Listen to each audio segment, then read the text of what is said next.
И то, что, опять же, вызывает бурные споры в обществе, вы вообще последовательный сторонник, насколько я успел выяснить, существования в башкирском языке разных диалектов, как минимум трех, да, так называемый канонический зауральский, если я ошибаюсь, поправьте, южный и северо-западный.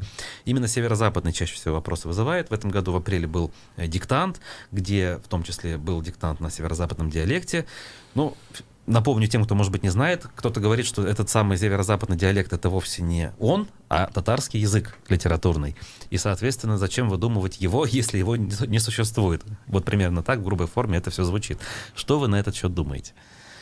Прежде всего должен сказать, что трехдиалектное строение, состав как бы башкирского языка из трех диалектов — это не мнение, это не какая-то позиция, это уже общепризнанный научный факт. И научную проблематичность он утратил еще в 80-е годы, когда в Уфе прошла целая серия всесоюзных диалектологических конференций с участием ведущих тюркологов нашей страны, и существование северо-западного диалекта, который был выделен еще в 30-е годы, на заре вообще башкирской диалектологии, оно, в общем-то, перестало вызывать какие-то сомнения. Потому что говоры этого диалекта, говоры этой территории, северных, западных районов Башкортостана, сопредельных регионов, он действительно укладывается полностью и в лексическую, и в грамматическую, и даже, в принципе, в фонетическую систему башкирского языка.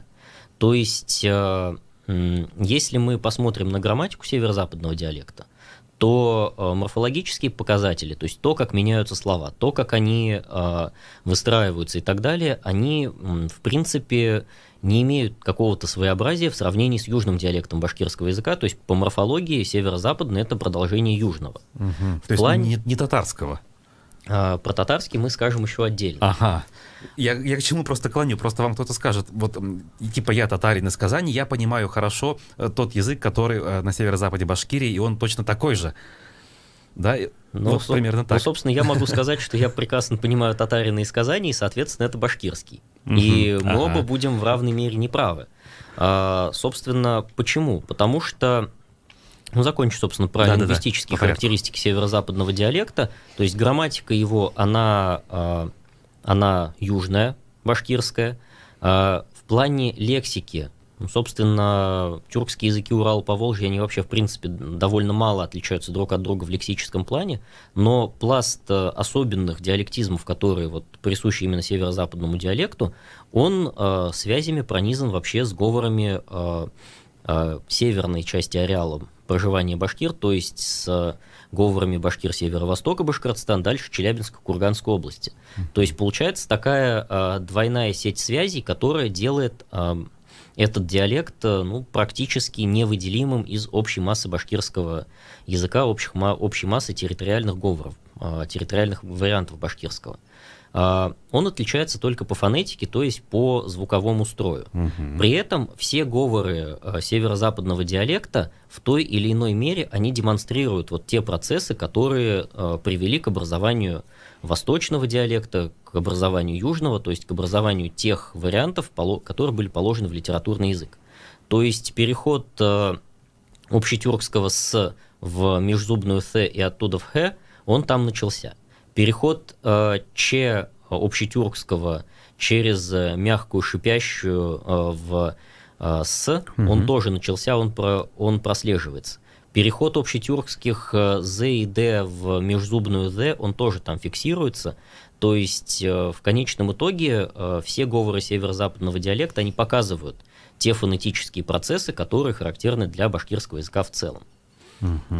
Другой вопрос, что диалекты, говоры, языки развиваются неравномерно, и, соответственно, есть говоры, в которых эти процессы дошли до своего такого логического завершения, где все выровнялось, и есть говоры, где все только началось.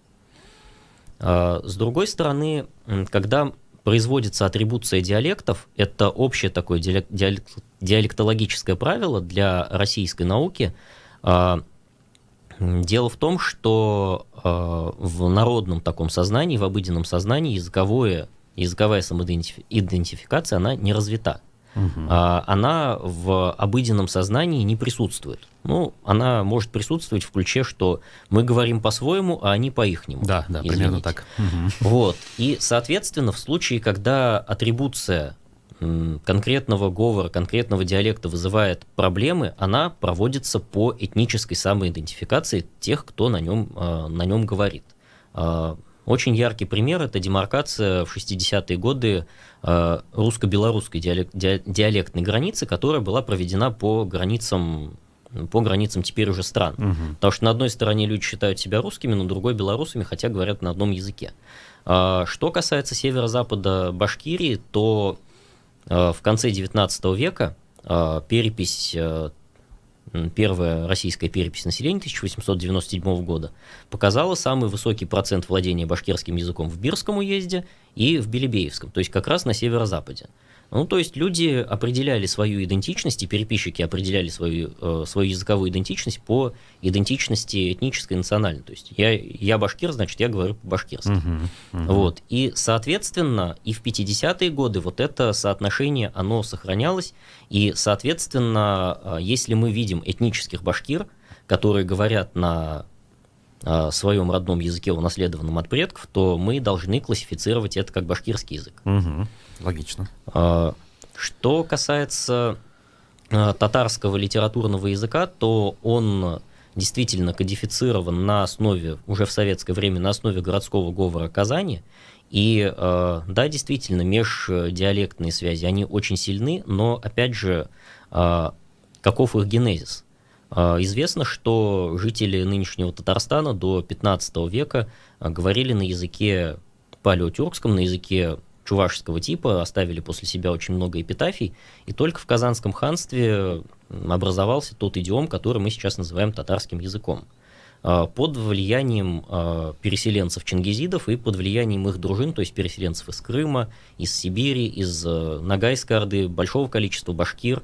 Кроме того, исторические документы, они показывают, что в 17 веке башкиры очень массово переселялись на северный берег Камы, и, соответственно, вот эти диалектные схождения, они могут иметь происхождение не того, что один язык развивался от одного корня и дробился, а они могут иметь контактное происхождение, причем центром этих явлений является все-таки Башкирия.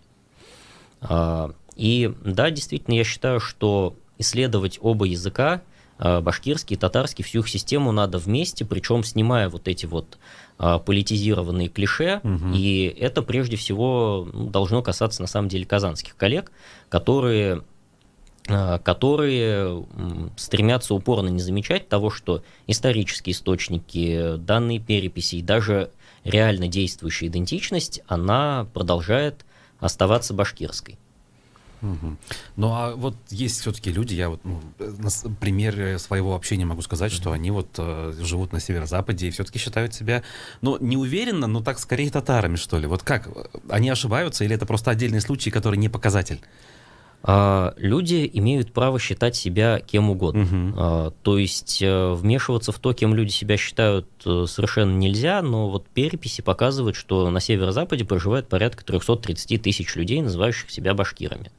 И прежде всего вот активность тех, кто выступает за более активное изучение, представление северо-западного диалекта, она сосредоточена на них. При этом никто не отрицает того, что на северо-западе есть достаточно большие массы населения, имеющие не башкирское происхождение. Это и потомки мишарей, это и потомки переселенцев, собственно, из Казанского края, среди моих предков такие есть, и на их языковую, там, этническую идентичность никто не покушается. Понял.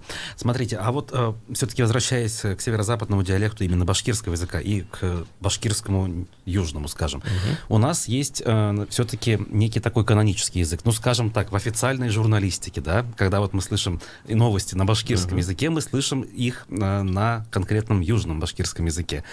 И, соответственно, люди начинают думать, что вот он настоящий, а все остальное не настоящее. Это правильно, что так люди сомневаются? И нужно ли что-то с этим менять тогда? То, что люди так сомневаются, это как раз неправильно, и это результат очень непродуманной национальной языковой политики, которая велась в Башкирии в 20 веке, начиная с 20-х годов. То есть сама канонизация того, что мы сейчас называем башкирским литературным языком, она происходила под влиянием уже даже к тому моменту устаревших научных представлений о том, что вот есть языки чистые, а есть языки, смешавшиеся с другими, и что, соответственно, настоящим является наименее похожий на окружающий язык. То есть это представление, которое было сформировано в XIX веке русскими исследователями края, оно сейчас уже совершенно вненаучно, оно романтическое. Но, тем не менее, именно на его основе в 1923 году был декретирован башкирский литературный язык. И дальше произошла еще один большой такой политический и культурный просчет, что изначально планировалось, что Башкирия будет обеспечена вся образованием, образовательными материалами, кадрами на этом языке. Но в середине 20-х годов сменилось поколение руководителей республики, и тем очень удобным показалось, что Третья республика получает книги учителей и так далее из соседнего региона, это ведь меньше ответственности. И процессы, которые там происходят, были пущены на самотек. Башкирское население там было оставлено без соответствующего, я бы сказал, презрения, без соответствующего внимания, и мы получили то, что получили, мы получили раздвоенную идентичность, которая создает достаточно серьезную социальную фрустрацию там. Понятно.